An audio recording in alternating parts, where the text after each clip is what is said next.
원래 우리 리프팅이라고 하는 거는 절개를 길게 하는 수술이거든요. 헤어라인 부위부터 귓볼 아래를 따라서 목 뒤까지 이제 길게 절개를 하는 큰 수술인데, 절개 범위를 줄여서 거의 절개를 안 하는 수준까지 이제 리프팅을 할 수 있는 거죠. 그래서 실을 이용해서 리프팅의 효과를 내는 그런 시술이라고 할 수 있고, 간단한 수술에 속한다고 할 수 있겠습니다.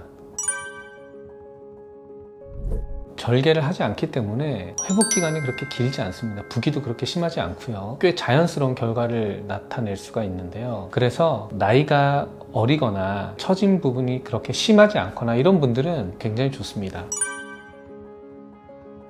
물론 방법에 따라서 약간의 차이는 있겠지만 일반적으로 20-30분이 채 안 걸립니다. 그리고 부기나 멍이 아주 심하지 않고 바로 일상생활 가능한 그런 시술입니다.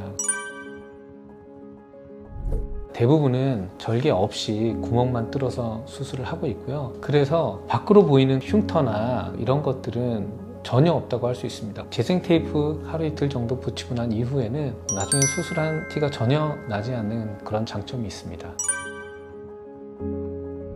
실리프팅으로 가장 좋아지는 부위는 이 아래쪽 턱선입니다.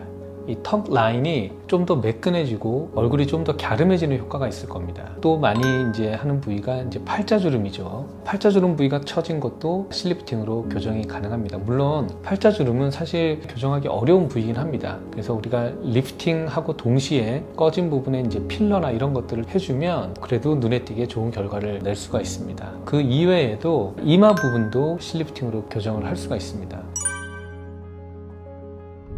다른 수술과 마찬가지로 부작용이나 이제 이런 것들이 있을 수가 있습니다. 감염이나 염증, 비대칭, 저교정, 과교정 이런 부작용이 있을 수 있고요. 근데 이제 실리프팅에 대해서 이제 특별히 얘기가 많이 되는 것들이 시술 후에 얼굴이 울퉁불퉁해지거나 딤플 같은 것들이 이제 생기는 거를 얘기할 수가 있는데요. 경험이 있고 이제 그런 원장님들한테 시술을 받으면 그런 부작용들을 많이 줄일 수가 있을 것 같습니다. 동방에서 나온 이제 일라스티 제품을 많이 이용을 하고 있습니다. 실의 장점으로는 저는 이제 썼을 때에 일단 편해야 되거든요. 실을 삽입했을 때 굉장히 부드럽게 들어가는 느낌이 있고, 삽입한 이후에 이걸 당겼을 때 강도나 견인력이 굉장히 좋습니다. 그런 느낌들이 확실히 좋기 때문에 요즘은 주로 일라스티 제품을 많이 사용하고 있습니다. 리프팅을 하는 그 실의 종류가 몇 가지가 있는데요. 포르테 더블이라고 하는 실인데 양방향으로 가시돌기가 있어서 리프팅을 할 때 조직을 걸어주게 되는 그런 역할을 하게 되는데요. 기존 거랑은 조금 다르게 이 가시돌기가 전방, 후방 이렇게 두 가지로 이중으로 돼 있기 때문에 좀 더 강하게 잡아주기도 하고 콜라겐 생성 면에서도 굉장히 좀 유리한 그런 느낌이 있습니다. 그래서 실제로 다른 실에 비해서 좀 더 강하게 유지되는 그런 느낌을 좀 확실히 받을 수가 있습니다.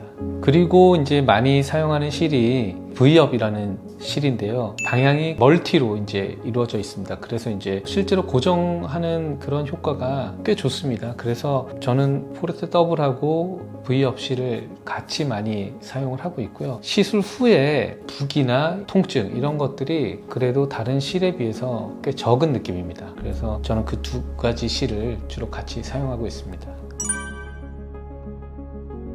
간단한 시술이기 때문에 많이 붓고 회복 기간이 길지 않아야 된다고 이제 생각을 하고 있어요. 그래서 최대한 회복 기간이 길지 않는 그런 방법으로 이제 수술을 진행하고 있습니다. 그렇다고 해서 이제 효과가 떨어지거나 하면 크게 의미가 없겠죠. 그래서 효과가 이때 회복 기간이 길지 않은, 많이 붓지 않는 그런 간단한 방법으로 진행을 하고 있고요. 저희는 실리프팅 후에 생길 수 있는 딤플, 울퉁불퉁한 얼굴 이런 것들을 최소화하는 그런 방법으로 시술을 하고 있습니다.